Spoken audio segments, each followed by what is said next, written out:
بسم اللہ الرحمن الرحیم۔ لاکھوں کروڑوں درود و سلام محمد مصطفیٰ صلی اللہ علیہ وسلم اور آل محمد پر۔ میں ہوں عمر دراز گوندل۔ آغاز کریں گے فواد چوہدری صاحب کی خبر کے ساتھ، چونکہ الیکشن کمیشن آج پھر اسی بات کے اوپر کہ اس کو منشی کیوں کہا گیا، جناب آج ایک بار پھر عدالت کے اندر ایک عجیب تماشا لگ گیا، اور الیکشن کمیشن کی بنیادی طور پہ کہتے ہیں نا منجی ٹھوک جانا، میں آپ کو وہ بتانے لگا ہوں کیسے۔ آج وکیل بابر اعوان صاحب دلائل دے رہے تھے، اور بابر اعوان صاحب نے آغاز یہاں سے کیا، ان کا میرا منشی بہت بہتر ہے، کم از کم مجھے اپنے منشی کے اوپر فخر ہے، اور میرا منشی سپریم کورٹ میں بھی جا سکتا ہے۔ اور انہوں نے کہا کہ انہیں منشی ہونے کے اوپر غصہ آتا ہے تو یہ نہ تو الیکشن کمیشن کو وفاقی حکومت ہے، نہ صوبائی حکومت ہے، اور یہ سول سرونٹ ہے۔ سول سرونٹ ہونے کا مقصد یہ ہوتا ہے کہ آپ عوام کے نوکر ہیں۔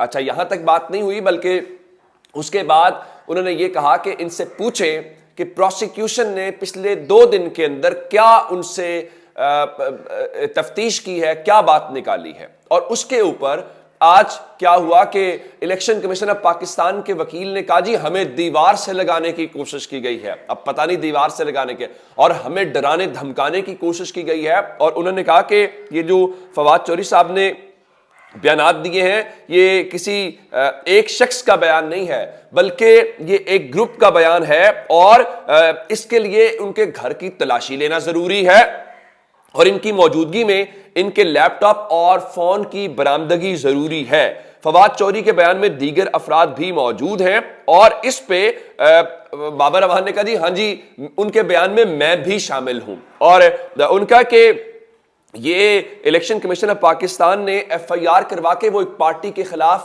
پارٹی بن گیا ہے جو فوجداری کارروائی میں ملوث ہے، کیا وہ اس ملک کے اندر کوئی شفاف الیکشن کروا سکتا ہے؟ وہاں پہ پولیس نے یہ استدعا کی کہ ہمیں تلاشی لینی ہے، ہمیں مزید تفتیش کرنی ہے، ان کی وائس میچ ہو گئی ہے، ان کی فوٹوگرامیٹک ٹیسٹ بھی کروانے کے لیے لاہور لے جانا ہے، اس لیے مزید جسمانی ریمانڈ کی جو استدعا ہے وہ دی جائے۔ اب میں آپ کو بتانا یہ چاہتا ہوں کہ فی الحال عدالت نے ان کے اس حوالے سے کہ ریمانڈ دینا ہے یا نہیں دینا، ان کا فیصلہ محفوظ کر لیا گیا ہے۔ آج وکلاء اور فواد چوہدری پہلے آ گئے تھے، لیکن جج صاحب نہیں آئے تھے۔ یہ ہے اس ملک کا نظام انصاف، یہ ایک عوامی نمائندہ ہتھکڑی لگا کے آج پیش کیا گیا۔ جج صاحب لیٹ آئے ہیں، ملزم وہاں پہ تھا، پولیس وہاں پہ تھی، وکیل تھے، لیکن جنہوں نے فیصلہ سننا تھا پھر کہتے ہیں آپ کے دنیا میں نمبر کیا ہے، آپ پیچھے کیوں رہ گیا۔ آگے سنیں، بڑی شاندار قسم کی نیوز میں آپ کو اور بھی اس حوالے سے دیکھیں۔ یہ فواد چوہدری صاحب کا آج کی تصویر ہے جس میں وہ بڑے ڈٹے ہوئے نظر آ رہے ہیں۔ اب عدالت نے ان کا فی الحال فیصلہ محفوظ کر لیا، اس کے بعد ان کو عدالت میں بھی ہتھکڑی لگائی گئی تھی، ان کی اہلیہ بھی ان کے ساتھ تھیں، اور اس کے بعد انہوں نے عدالت سے استدعا کی کہ میری ہتھکڑی کھولی جائے۔ ہتھکڑی کھولنے کی استدعا منظور ہو گئی، جس کے بعد اب جب کمرہ عدالت کے اندر انہوں نے ہمارے جو صحافی دوست وہاں پہ موجود ہیں ان سے غیر رسمی گفتگو بھی کی۔ ان سے پوچھا گیا کہ آپ کے اوپر کوئی تشدد تو نہیں ہوا، تمہارا شہر تو نہیں ہے؟ ان کا نہیں جی میرے اوپر کوئی کسی قسم کا تشدد نہیں ہوا، ایسا کچھ بھی نہیں ہوا۔ اب ذرا بتانا میں آپ کو یہ چاہتا ہوں، انہوں نے ایک اور جو گفتگو کی، ان کا ہم اس وقت عہد کربلا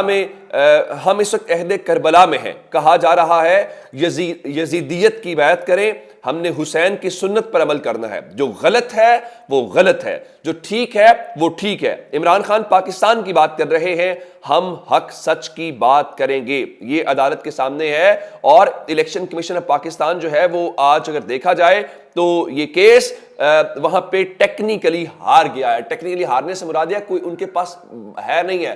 اب ہاں اس ملک کے کچھ طاقتور چاہتے ہیں کہ بھی فواد چوہدری کو جیل میں رکھنا ہے تو رکھ کے دیکھ لے، لیکن آج کام ان کا تمام ہو گیا ہے۔ وہاں پہ کوئی بات نہیں تھی، اور جو وہ بات کر دی نا جو ان کے وکیل ہیں بابر اعوان صاحب، منشی والی، میرے خیال اب ان کی منشی چھیڑ بن جائے گی۔ الیکشن کمیشن آف پاکستان کے لوگ جہاں جائیں گے یہ جائیں گے، لوگ کہیں گے منشی آ گیا۔ اچھا، یہ ہوتا ہے جان بوجھ کے، وہ کہتے ہیں نا اڑتا ہوا تیر، وہ والی حرکت کرنا۔ اب ذرا دوسری خبر سنیے، الیکشن کمیشن آف پاکستان جو ہے اور اسلام آباد پولیس ان کے کیا کہنے۔ اچھا، ایک بات میں یہاں پہ ضرور کرنا چاہتا ہوں کہ حکومت کے اندر سے ایک آواز اٹھی ہے۔ کل یہ سارے کہہ رہے تھے، جس طرح احمد عوان، ملک احمد خان کہہ رہے تھے جی وہ کپڑا نہیں ڈالنا چاہیے تھا، کوئی کہہ رہا تھا، مفتاح اسماعیل نے کہا جی گرفتاری نہیں ہونی چاہیے تھی۔ رضا ربانی نے باقاعدہ بیان جاری کیا ہے، نہ صرف مذمت کی ہے اس گرفتاری کی، بلکہ حکومت کو کہا ہے کہ یہ جو بغاوت کی دفعات ہیں اس کے تحت کارروائی نہ کی جائے۔ لیکن جب آپ کے اوپر انتقام سوار ہو تو پھر عقل کام نہیں کرتی، اس لیے حکومت کی عقل کام نہیں کر رہی. اب ذرا اندازہ کیجئے, آپ نے, میں نے, ہم سب نے وہ ویڈیوز دیکھی جن ویڈیوز کے اندر فاروق حبیب صاحب گاڑی موٹر وے کے اوپر روک رہے تھے. کار سرکار میں مداخلت نہیں تھی, وہ اس میں وہ کہہ رہے تھے کہ لاہور ہائی کورٹ کا حکم ہے, جھوٹ مت بولو, لاہور کی حدود کے اندر ہو اور ان کو واپس عدالت لے کے جاؤ. اور سب کچھ کیمرے کے سامنے ریکارڈ ہوا, سب کچھ ہم نے ویژولز دکھائے, ہم نے آپ کو بتایا. اور اس کے بعد ذرا اندازہ کیجئے کہ اسلام آباد کی پولیس نے سابق وزیر مملکت برائے اطلاعات فاروق حبیب کے خلاف شیخو پورہ کے اندر ایک مقدمہ درج کروایا ہے. اور اس کے اندر کیا کہا گیا ہے؟ اس کے اندر یہ کہا گیا ہے کہ جناب درجنوں بندوقوں والے تربیت یافتہ پولیس والوں سے نہتے اکیلے فاروق حبیب نے ڈکیتی کی کوشش کی ہے, ان کا اسلحہ چھیننے کی کوشش کی, وردیاں پھاڑنے کی کوشش کی. حالانکہ وہ شخص صرف ایک ہی کہہ رہا تھا کہ اس کو واپس لے کے جاؤ اور عدالت کے اندر پیش کرو. اب اندازہ کیجئے کہ پاکستان کے اندر یہ ایف آئی آرز کرنے والا جو اسکرپٹ رائٹر ہے وہ بدلا نہیں ہے, اور وہ آج بھی ویسے کا ویسا ہی ہے جیسے پہلے سیاستدانوں کے اوپر بھینس چوری کا مقدمہ بن جایا کرتا تھا, اور ان کے اوپر مختلف دفعات لگائی ہیں 395, 353, 186, 341, 225, 148 اور 149 کی. اور پتہ نہیں سرکاری اسلحہ کہاں پہ چھینا, گاڑی اور وائرلیس چھیننے کی کوشش کہاں کی, اور وردیاں کہاں پہ پھاڑی. یہ ہیں وہ جھوٹ جو بولے جاتے ہیں اس قوم کے ساتھ, یہ ہیں وہ جھوٹ جو لوگوں کو گمراہ کیا جاتا ہے. اب مجھے یہ بتائیے کہ آپ سب نے دیکھا ہے, میں نے دیکھا ہے, کہاں ڈکیتی کا, وہ ڈکیتی کر رہا تھا, اس کے ہاتھ میں کوئی ایسی چیز تھی, یعنی گاڑی کے سامنے یوں کھڑے ہونا, گاڑی کو روکنا کہ اس کو عدالت, اور بول رہا ہے کہ تم لوگ توہین عدالت کر رہے ہو, عدالت لے کے جاؤ. اب اندازہ کریں, لیکن چونکہ محسن نقوی جیسا بچہ زرداری کا بیٹھا ہوا ہے, اور زرداری کا بچہ ذرا پھنس گیا ہے, پھنس اس لیے گیا ہے کہ آج پاکستان تحریک انصاف نے اب سے تھوڑی دیر پہلے محسن نقوی کی بطور وزیر اعلیٰ پنجاب تعیناتی جو ہے اس کو چیلنج کر دیا ہے. نہ صرف اس کی تعیناتی کو بلکہ راجہ ریاض کو اپوزیشن لیڈر بنانے کا جو نوٹیفیکیشن ہے اس کو بھی سپریم کورٹ میں چیلنج کر دیا گیا ہے. اور زرداری کا جو بچہ ہے جو بھی شہباز شریف سے ملا بھی, اور وہ آج ٹویٹر کے اوپر آیات شیئر کر رہا تھا. حالانکہ اس سے پوچھنا چاہیے کہ یہ جو افسران لگائے ہیں, یہ جو تبادلے کیے ہیں, یہ جو اس قسم کی کر رہے ہو, اس وقت آپ کو آیات نظر نہیں آتی. آپ نے اپنے چینل کی جو ایک اینکر ہے تمکنت کریم, اس کو لگاتے ہوئے آپ کو آیات نظر نہیں آئی. دنیا نیوز کے مالک میاں عامر کے داماد کو, بلال افضل کو, جو آپ کا یار ہے, اس کو وزارت دیتے ہوئے آپ کو آیات قرآن کی یاد نہیں آئی. آپ کو آپ کے دوست حامد میر کے چھوٹے بھائی کو پنجاب کے اندر وزیر لگاتے ہوئے اس وقت آپ کو یہ چیزیں یاد نہیں آتی. یہ ڈرامے بند کریں اس قوم کے ساتھ. اور اندازہ کریں ایس ایم تنویر جو ٹیکسٹائل والے ایس ایم منیر کے بیٹے ہیں, اور ان کو وزارت کون سی دی گئی ہے جناب؟ 8 لوگوں کو دی گئی ہے, energy, industries, commerce, investment. Doctor Javed Akram کو چلے ہیلتھ دے دیا گیا, ابراہیم مراد کو لوکل گورنمنٹ دے دیا گیا. مسٹر بلال افضل جو میاں عامر دنیا ٹی وی کے مالک ہیں, ان کے داماد کو communication and works, excise and taxation, Jamal Nasir primary and secondary health, Aamir Mir کو انفارمیشن. اب مجھے یہ بتائیے دنیا ٹی وی کے مالک کا داماد اگر محسن نقوی کی کابینہ کے اندر ہو تو کیا وہ دنیا ٹی وی اس کے اوپر تنقید کرے گا؟ کیا آپ تک حق سچ کی خبریں پہنچائے گا؟ اور جب عامر میر ہو تو کیا حامد میر کمپرومائز نہیں ہوگا اس کا؟ حالانکہ حامد میر نے رات کو بڑے اچھے طریقے سے یہ جو الیکشن ڈیلے کرنے کے اس کے اوپر بڑی مذمت کی, بڑی کھل کے بات کی, لیکن پھر بھی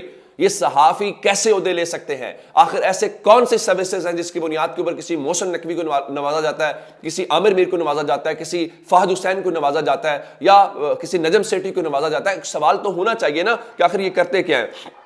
اب ذرا شیخ رشید والی میں آپ کو بات بتانا ہوں. شیخ رشید نے کل ہی کہا تھا کہ یہ عمران خان کو مارنا چاہتے ہیں, زہر دینا چاہتے ہیں. پھر انہوں نے کہا تھا کہ ان کے اوپر جو کچھ ایسی تنظیمیں ہیں ان کی خدمات حاصل کی گئی ہیں. اور اس کے بعد ذرا دیکھیے ان کی جو لال حویلی ہے اس لال حویلی کو تحویل میں لینے یا گرانے کی کوششیں کی جا رہی ہیں.